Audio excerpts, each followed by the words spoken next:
Hey, this is Rick. I'm in the Pet Cafe kitchen. This is not a recipe build. I wanted to talk to you about one of my products. I make a few products. Um, this one is my underarm deodorizer. And I wanted to say a little bit about my channel. My channel, my platform is all about systemic health. We get so caught up on talking about or worrying about our outer appearance or what we look like on the outside, and then we neglect our systemic ecosystem. Like everything that makes us who we are is from within. Without health inside, no matter what you look like outside, it's not going to be good. It's not going to go good. So the primary focus of my channel is systemic health. I've been practicing herbalism since 2011, and I am in school currently for new as a nutrition and dietetics major. I also independently studied animal physiology. Plan is to transfer to a CSU in animal physiology. Also, I don't. It's about people too. It's not just about animal physiology, but for people, the majority of my studies is all about herbalism. Like I said, I've been studying herbalism since 2011. I've been formulating since 2017, and I have been formulating pet food since like 2020. Um, Okay, so I started this video to talk about one of my products.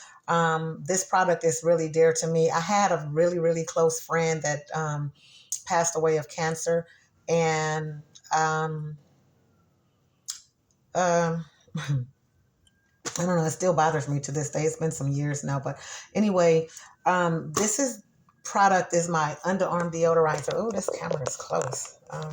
Hopefully it don't fall. This is my underarm deodorizer. So I go through and I take a bunch of notes on everything that I say because I have so much to say and I don't want to forget anything and I want to answer whatever questions I think potentially may arise from what I'm saying. Okay, so this one, this product focuses on controlling moisture and bacteria causing odors, dryness, and absorbability. So, it dries faster than most solids and roll-ons. It's highly absorbent. It's no greasy residue. It's not cakey or flaky or chalky. It is food grade. Everything I do is food grade or as chemical free as I can possibly get it. Non-toxic. No, is free of carcinogens, cancer-causing agents, and synthetic additives. It contains essential oils.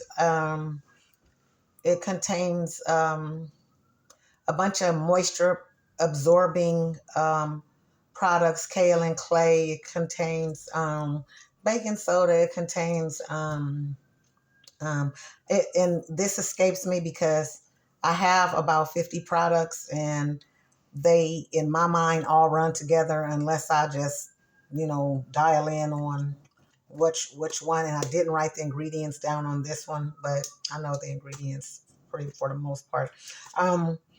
So it contains essential oils and a broad spectrum preservative. The broad spectrum preservatives, I don't care what kind of product you use. If your product contains a drop of water, that product without a broad spectrum preservative will not potentially, but will grow at some time, grow mold, fungus, bacteria, algae. It's gonna grow some type of microorganism. The broad spectrum preservative is what kills the fungus or the microorganisms that are in all of our products. I just listened to something or read something. I was talking about a lotion or some kind of topical was recalled because it had fungus in it. You putting this stuff on your skin, and believe it or not, your skin is super absorbent. And if you're the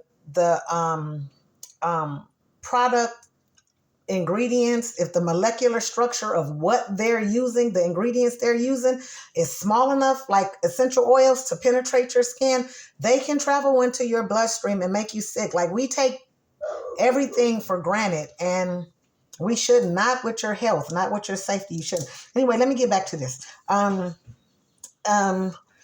It contains essential oils. It contains the broad spectrum preservatives, fight fungus, bacteria, mold, all that other stuff, microorganisms. My broad spectrum preservative that I use, again, I try and stay as close to nature as possible, is made of fermented radish roots. So it's made of fermented vegetables. And the scents that I use, they're amazing. They're formulated based off of like popular brands, and their oils also. They are the scents that I use: Tom Ford, Escada, JPG, YSL, Kenneth Cole. I like Kenneth Cole. I don't know if everybody say that. That's like, I like Kenneth Cole. Kenneth Cole, Marc Jacobs, Versace, Michael Kors, and Dolce & Gabbana. So those are just some of the scents that my deodorant is made with. Let me go on. This video is getting long. It's 6 minutes. Oh, one of the ingredients in the deodorant is alum. Aluminum potassium. That's not aluminum chlorohydrate. Aluminum chlorohydrate is a synthetic compound that's found. It's a known carcinogen. It's found in commercial grade deodorants. That's all the parabens, aluminums, all of the other compounds that are carcinogenic that can cause cancer. So aluminum, let me tell you the difference. So the aluminum, the alum that I use is is used in products. It's used in my products. It's a mineral salt. It is the pickling agent. It's food grade. It's food grade. It's not synthetic, man-made.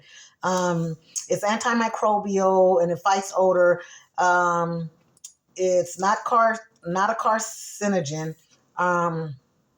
And the molecular structure is too large to be absorbed into the skin. I'll talk about the molecular structure in a minute. It's a natural astringent. It causes tissue to slightly contract, tightens the pores so that it reduces sweat, to prevent odor. Chemical or commercial deodorants. So commercial deodorants contain parabens like linked to breast cancer and hormonal imbalances. Aluminum, the commercial grade, which I'm talking about, the synthetic one, it's aluminum chlorohydrate. Has hormone disruptors. It's neurotoxic, meaning it could lead to cognitive decline, Alzheimer's. It's other chemicals. Other chemicals that it affects is the endocrine system, which that's the system that regulates your hormones. We have 11 or 13 systems in the body: the circulatory, the respiratory, the endocrine system, the lymphatic system, like all of these systems in the body, reproductive system. So it affects the reproductive system, reproductive health. It also affects the thyroid hormone and other undisclosed chemicals that attribute to allergies, asthma, allergic reactions, kidney and liver damage, like these things that kidney and liver damage, and skin sensitivity. Okay, so when you're dealing with any type of topical product, there's a scale. It's called the comedogenic scale, which tells the product's absorbency. So my product, like I said, I use essential oils. The Mm, mm, mm, mm, mm, mm, mm, mm. My product, I use essential oils. Let me tell you how these things work. When you put on things topically, so it's a scale from 0 to 5.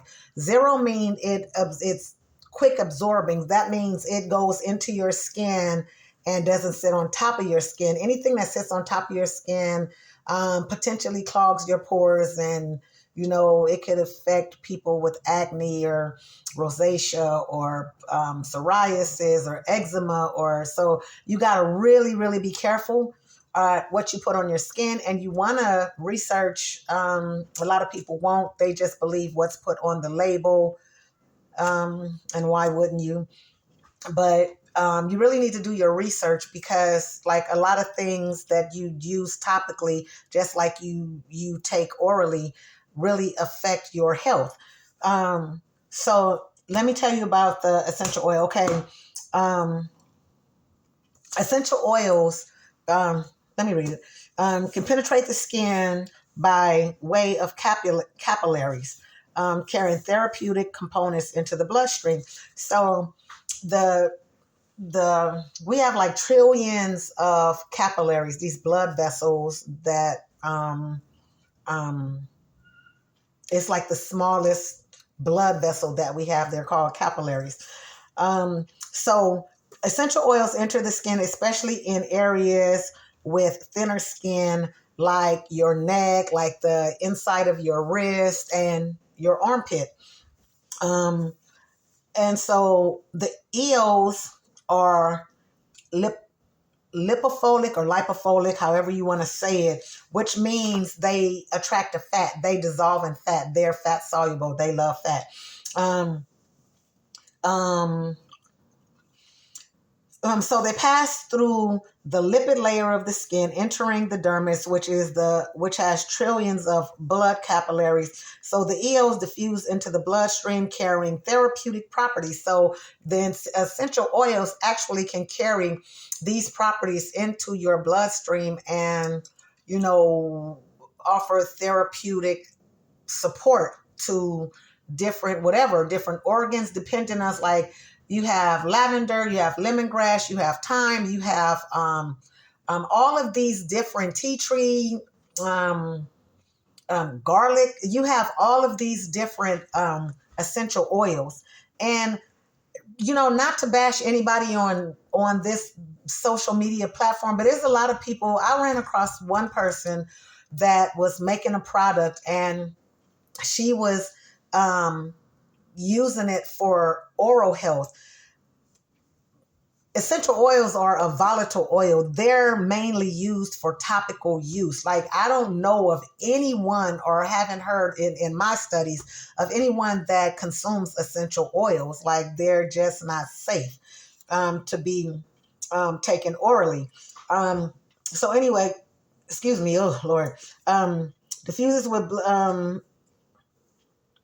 diffuses into the bloodstream, carrying therapeutic properties. Okay, think of it as like when you take a nicotine patch or a hormone, any kind of hormonal patch, how you can just stick that patch to your skin and it goes into your bloodstream. That's how essential oils essentially work. They it's by way of the blood vessels. The blood vessels, these tiny blood vessels, are the capillaries that carry all of these constituents into your bloodstream. Um,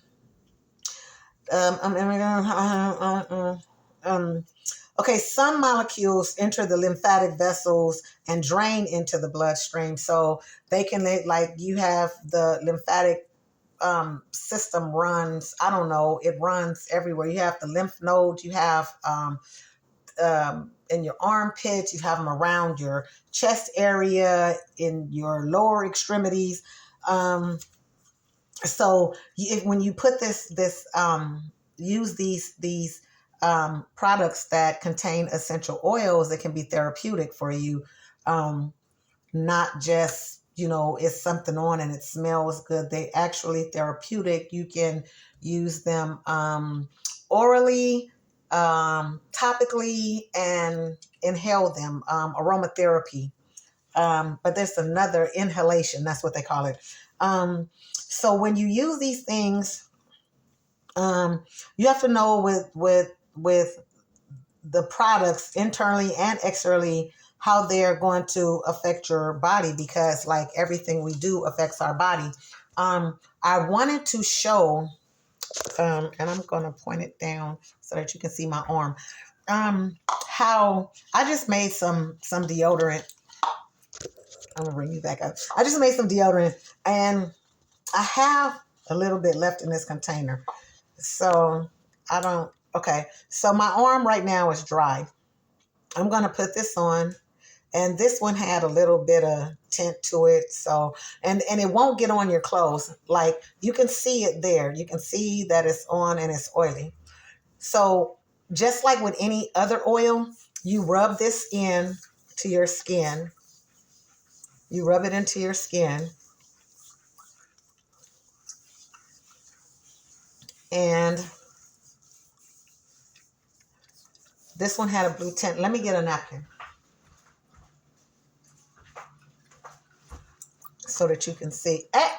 And y'all, I told y'all, if y'all see my stuff looking crazy, it's because I'm under construction. Okay, so you can see that it's really gone. There's really no glare there. There's really none. So this the oils that I use for my product, they have a comedogenic rating of 0. So that means they're going to go in, like just meld into your skin and not just sit on top of your skin. So that's why I said it's not going to leave any oily residue. It's not going to damage your clothes. It's not going to do any of that. And so this one had a blue tint to it. And I'm going to rub this on, and you see that the napkin is dry. There's no oil spots. There's no, I didn't rub anything off. I know I walked off the camera, but I'm going to do it right here again on the camera. I'm going to put it on, and you see it looks oily.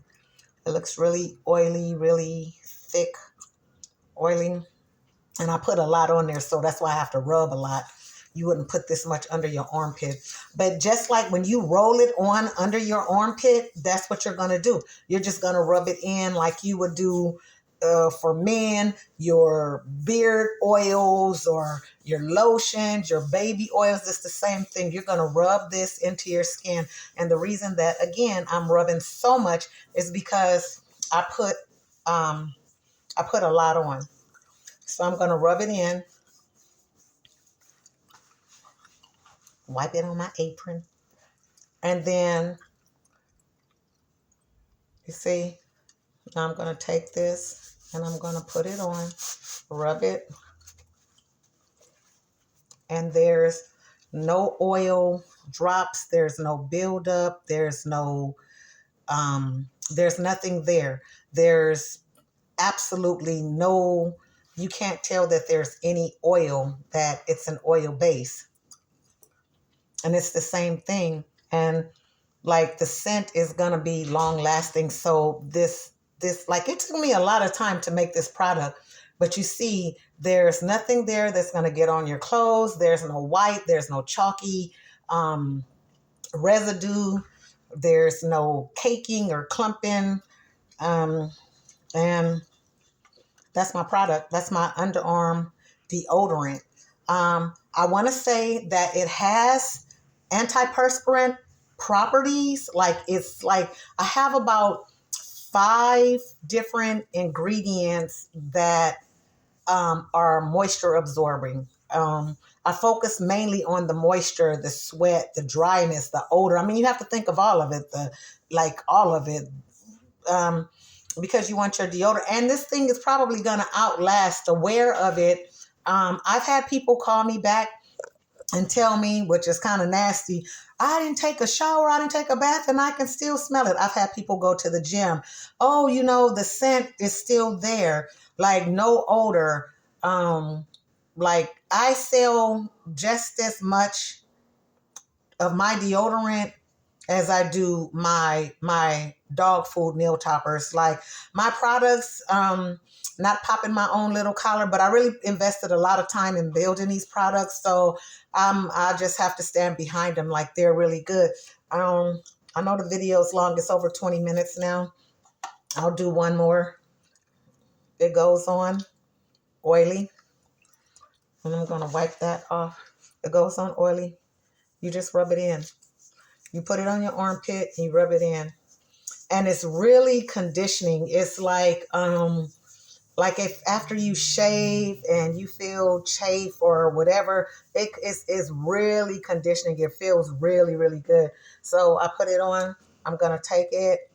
You see, it's a small sheen. Put this there. And then I'll turn it around. And there's no oil drops. There's no oil residue. And just to show you that it has oil. If there was going to be oil there, it would look like a drop. It would look like that. But there's nothing. There's nothing. So anyway, this is a long video. I tried to make it a short video. But this is Rika in the Pet Cafe Kitchen. I hope to see and talk to all of you on the herbal side of health, you and your pets on the herbal side of health. I am going to make more content because I have so much to say about your health and wellness. I'm going to end this video like this.